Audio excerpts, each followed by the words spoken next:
नमस्ते।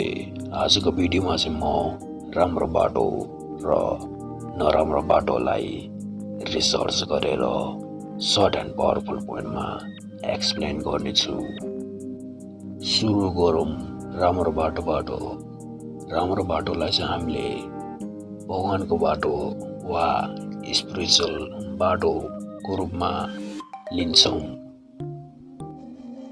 तर यो राम्रो बाटोमा पनि हामीलाई एचिभमेन्टहरूबाट कम्प्यारिजन आउने गर्छ र जेलिसी लोभ लालच आउने गर्छ र रिस र गरिबीको टाइम पनि सहनु पर्छ। यो राम्रो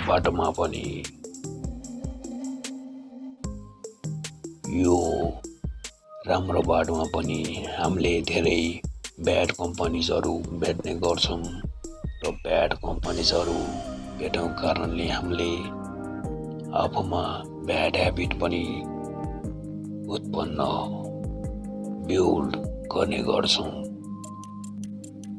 ब्याड ह्याबिटलाई चाहिँ हामीले smoke, alcohol, sex, laziness, hunger, money र लोभ लालचको रूपमा लिने गर्छौँ।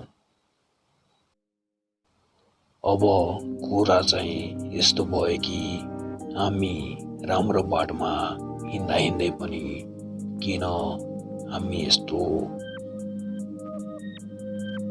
टाइमलाइनमा फस्ने गर्छौँ भनेर। राम्रो बाटो भनेको चाहिँ एउटा भगवानको बाटो वा स्पिरिचुअल बाटो भनेर हामीलाई थाहा भयो।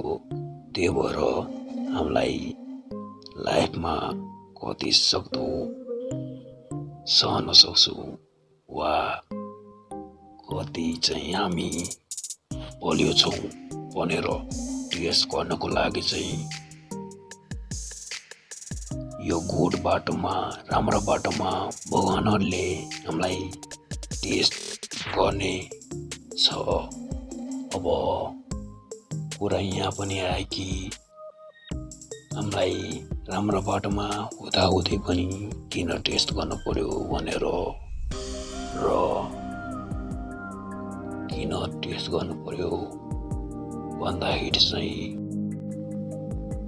यो टेस्ट चाहिँ लामो समयसम्म र गाह्रो हुने गर्छ र जसको लाइफमा जस्तो टेस्टहरू आउने गर्छ त्यस्तै टेस्ट अनुसार नै भगवानले राम्रो बाटो कता हो भनेर देखाउने गर्छ र यदि हामीले भगवानले दिएको सबै टेस्टहरू क्लियर गर्यो भने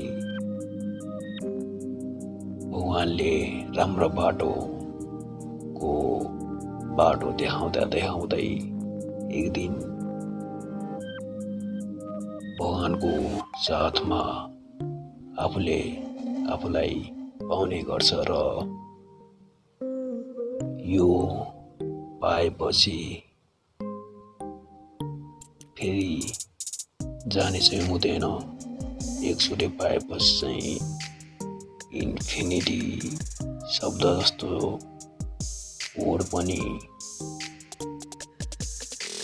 के पनि होइन, त्यस्तै हो।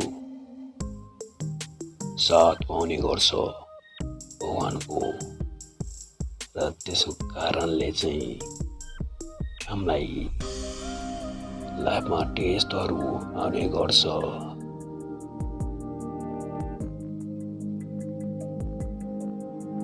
भगवानले हेर्नको लागि कि हामी क्यापेबल छ कि छैन वा हामी जस्ट फेक आउट एक्टिङ गरिरहेको छौँ कि भनेर भगवानले जस्ट टेस्ट गर्ने छ एउटा लाइफमा।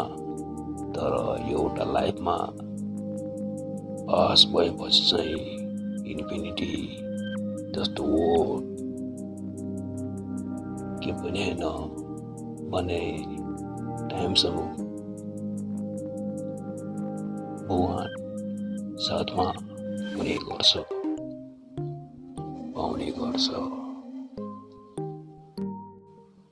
यो राम्रो बाटोमा पनि धेरै सुख दुःखको टाइमहरू आउने गर्छ र पाउने गर्छ र राम्रो बाटोमै लागिराख्नको लागि चाहिँ हामीले स्पिरिचुअल सोल आत्मामा ध्यान गरेर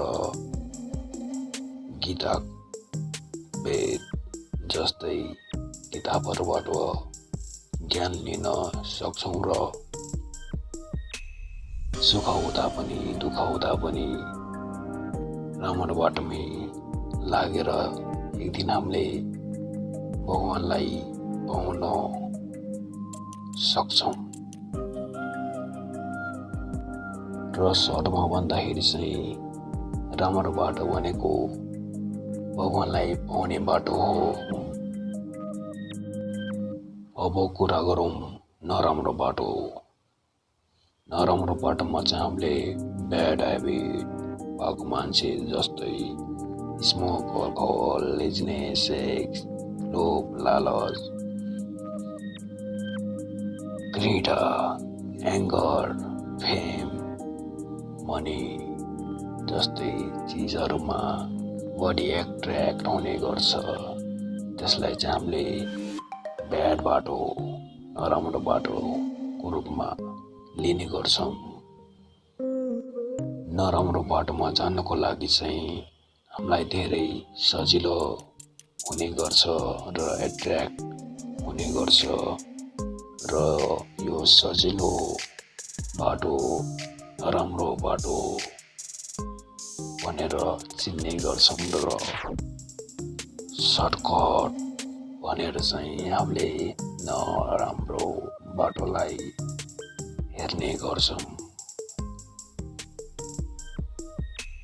किनकि यो नराम्रो बाटोमा चाहिँ हामीले डेभिल्सहरूलाई पाउने गर्छौँ र मैले चाहिँ किन सर्ट र सजिलो बाटो भन्नुको कारण चाहिँ जब हामी नराम्रो बाटोमा जान्छौँ त्यति बेला चाहिँ हामीले डेभिललाई एट्र्याक्ट गरिरहेको हुन्छौँ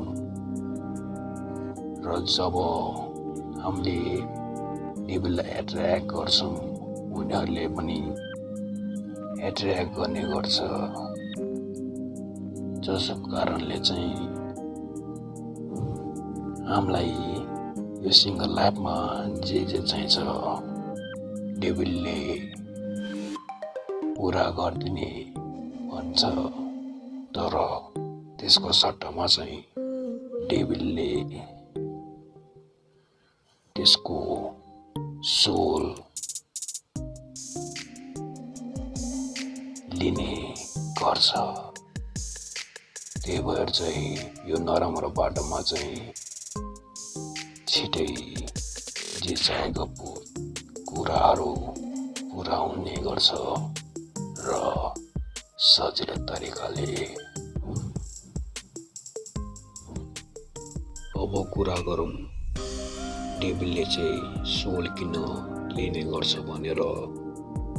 हाम्रो सोल चाहिँ इमर्टल अमर हुने गर्छ र एउटा लाइफमा चाहिँ मान्छेहरूले सब कुरा पाउने को आशमा सोचमा डुब्ने गर्छ, कारण नराम्रो बाटो वा डेभिलको बाटोलाई एट्र्याक्ट गर्नुको कारणले। र डेभिलले पनि सबै इच्छा पुरा गरिदिने गर्छ सर्ट र सजिलो तरिकाबाट, जसको कारणले चाहिँ जसले सोल बेच्ने गर्छ त्यसले सोल मात्र होइन एउटा भगवानलाई भेट्ने चान्स पनि गुमाउने गर्छ। एउटा लाइफमा रमाइलो गर्ने को इच्छाले त्यसले मोक्ष पाउनेको चान्स गुमाउने गर्छ र त्यो सधैँ डेभिलको साथमा हुने गर्छ। यही थियो डेभिलको बाटो, नराम्रो बाटो साथमा हुँदाखेरि र डेभिलको बाटोमा चाहिँ डेभिल्स बाइबल, इल्युमिनाटी जस्तै कुराहरू, कन्स्पिरेसी थ्योरीहरू भेटाउने गर्छौँ, जसलाई चाहिँ हामीले बुझ्नु पर्यो कि always negative attracts।